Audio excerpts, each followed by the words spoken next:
और नाज़रीन सीधे आपको लिए चलेंगे जहां तमाम अपोजिशन पार्टियां जो है इस प्रेस स्टेटों में कॉन्फ्रेंस जो कर रही पॉलिटिकल हैं। पार्टी गुलाम नबी है आजाद ताब कर रहे हैं, जो यहाँ नहीं मौजूद है, कश्मीर तक नेशनल कॉन्फ्रेंस और पीडीपी तक, तो देश के जितने भी विपक्ष के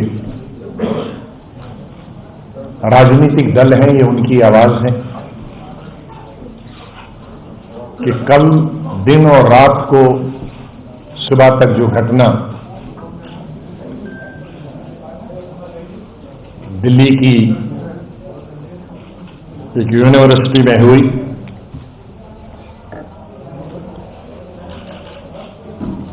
दिल्ली में तो कल से शुरू हुआ, लेकिन देश में सिटीजनशिप बिल को लेकर जिस दिन से ये पास हुआ उसी दिन से लेकर इसका विद्रोह पूरे देश में हुआ और शुरुआत नॉर्थ ईस्टर्न में हुई। नॉर्थ ईस्ट के सभी राज्यों, बल्कि मैंने अपनी स्पीच में जब मैं बोल रहा था सिटीजनशिप में, तो मैंने 7-8 राज्यों के नाम उसी वक्त लिए थे कि अरुणाचल प्रदेश से लेकर, आसाम से लेकर, मणिपुर, मिजोरम से लेकर, नागालैंड से लेकर, त्रिपुरा से लेकर, सभी जगह बिल अभी पास भी नहीं हुआ था तो वहां एजिटेशन चल रही थी इस बिल के खिलाफ। और उसके बाद तो केरला, महाराष्ट्र, गुजरात, यूपी, बिहार, हैदराबाद, बैंगलोर, दिल्ली, कोई भी स्टेट नहीं रही जहां इस बिल का विरोध नहीं हो रहा। मेरे लोग, मेरे साथी दूसरे दलों के विस्तार से बोलेंगे, लेकिन आज हम कंडम करने आए हैं जो घटना रात को हुई जामिया मिलिया। जिस तरह से पुलिस यूनिवर्सिटी कैंपस में घुसी, जिस तरह से लाइब्रेरी में जाकर, बाथरूम में जाकर, बाथरूम की कई पिक्चरें हैं कि वहां टॉयलेट में पीटे हुए हैं। जो मेरे पास पिक्चर आई, 2 लोग वहां बेहोश थे, कुछ लोग उठा रहे थे उनको।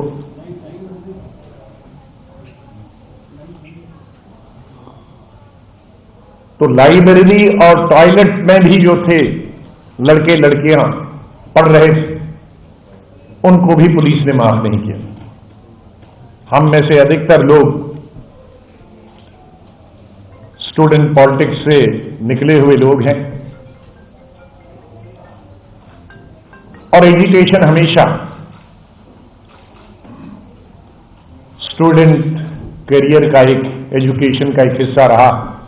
जिस स्टूडेंट लाइफ में, यूनिवर्सिटी में और कॉलेज में कोई एजुकेशन न हो तो मैं समझता हूं वो स्टूडेंट गूंगे और बहरे होते होंगे। और देश में और दुनिया में शायद कोई यूनिवर्सिटी और कॉलेज नहीं होगा कि जहां छात्र एजुकेशन अपनी मांगे मनवाने के लिए नहीं करते हो। लेकिन यूनिवर्सिटी की एक नींव है, वो कश्मीर से कन्याकुमारी तक हमारे वक्त में भी एजुकेशन होती थी। पुलिस कभी भी यूनिवर्सिटी एडमिनिस्ट्रेशन, वाइस चांसलर की या रजिस्ट्रार की अनुमति के बगैर कदम नहीं रख सकती यूनिवर्सिटी प्रीमाइसेस। यहां रात को जो मैं देख रहा हूं, आज मैं नहीं कह सकता कि सरकार किस ऑफिसर और किस पर दबाव डालेगी और इनकार कराए, लेकिन जो इमीडिएट रिएक्शन था उसमें वाइस चांसलर ने भी ये कल रात कह दिया कि हमने कोई अनुमति नहीं दी पुलिस को। चीफ प्रॉक्टर ने कहा कि हमने कोई अनुमति नहीं दी। तो अगर यूनिवर्सिटी एडमिनिस्ट्रेशन ने अनुमति नहीं दी पुलिस को प्रीमिसेस में घुसने की, तो किस तरह से दिल्ली की पुलिस जो केंद्रीय सरकार के अंदर है, ये देश को बताना जरूरी है, दिल्ली की सरकार भाजपा की केंद्रीय सरकार है, उसके अंदर आती है, दिल्ली के मुख्यमंत्री के अंदर नहीं आती है। तो किस तरह से ये सरकार किस तरह से ये यूनिवर्सिटी कैंपस में घुसी, किस तरह से ये लाइब्रेरी में घुसी, किस तरह से टॉयलेट बाथरूम में घुस के, और एक एक का लड़के हों लड़कियां हों, लड़कियां चिल्ला रही थी अंधेरे में, बचाओ बचाओ बचाओ, ये वहशियाना तरीका जो पुलिस का, इसको हम सब कंडम करते हैं, देश कंडम करता, और इसकी जुडिशियल इंक्वायरी होनी चाहिए। और देश में जो कुछ भी हो रहा, यहां अगर देखेंगे आप, ये देखें महाराष्ट्र, हैदराबाद, ये देखिए वाराणसी, ये देखिए गुलबर्गा कर्नाटका, ये देखिए बैंगलोर, ये देखिए अलीगढ़, ये देखिए केरला, सी ऑफ पीपल, समंदर है लोग। ये देखिए जामिया दिल्ली, ये देखिए शोलापुर महाराष्ट्र, लखनऊ यूपी, भोपाल मध्य प्रदेश, बिहार, कैलिकट केरला, आजमगढ़ यूपी, सूरत गुजरात, वाराणसी प्रधानमंत्री जी के कॉन्स्टिट्यूंसी,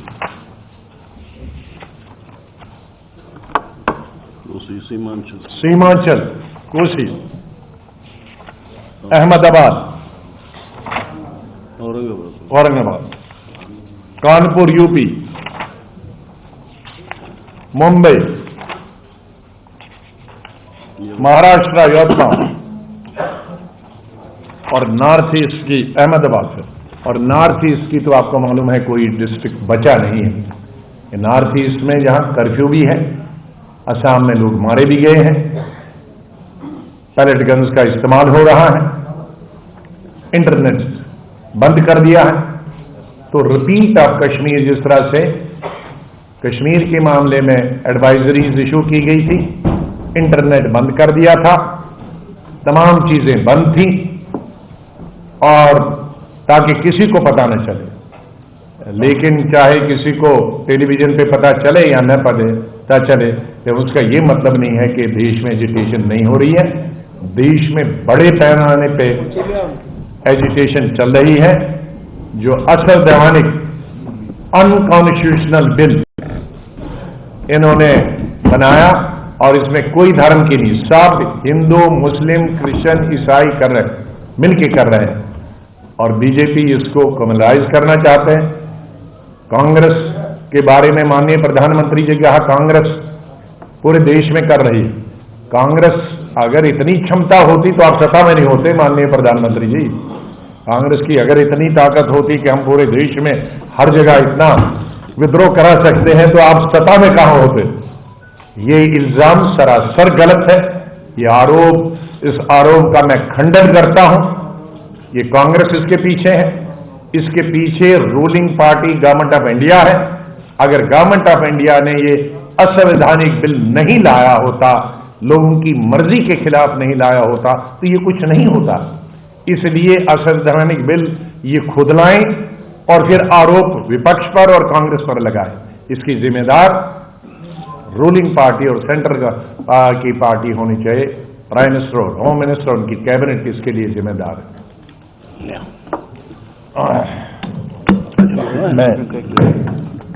नहीं, ये नहीं है, ये चोरी साहब से मैं सभी से नहीं बोल, मैं बिजी हूँ बरस, मैं नहीं आ सकता। हाँ, मैसेज क्योंकि प्रधानमंत्री जी ने माइक, और ये क्या है भाई, माइक नहीं, ये तो बहुत बड़ी माइक है। अपोजिशन जमातों की प्रेस कॉन्फ्रेंस, जिसमें तमाम अपोजिशन पार्टियों के अहम लीडर जो हैं वो शामिल हैं, और लगातार हम देख रहे हैं कि किस तरह से तमाम अपोजिशन जमातें इसके खिलाफ हैं। Very spontaneous thing. Whoever was available in Delhi, we all got together, and you see from Samajwadi Party to Shri Sharad Janji to the left to the RJD, of course the party in Congress, and Benji has issued a statement this morning echoing what we are saying. We are here primarily to first to outrightly condemn what happened in Jamia Millia University yesterday. And this is something that is unacceptable in a democracy. No police can enter any university campus without the permission of the authorities. Here the Vice Chancellor, the Proctor, everybody has clearly stated that they did not ask for the police entry. But the police entered, and we saw the brutality with which they dealt with the students. And the manner in which they switched off the electricity and in darkness were beating up students in the library, ransacked the university buildings. I mean, this is something which is unacceptable in a democracy, and we outrightly condemn this. This is not a Hindu-Muslim issue. The CAB is an issue which is directly an affront to the Indian Constitution. That you cannot link citizenship with religion. And that opposition which we are doing, which Ghulam Nabi Ji has just explained, that is there going on all over the country. And for this, the Delhi police which entered there, we would like to know whose orders were it that on the basis of which Delhi police entered without the permission of the university authorities.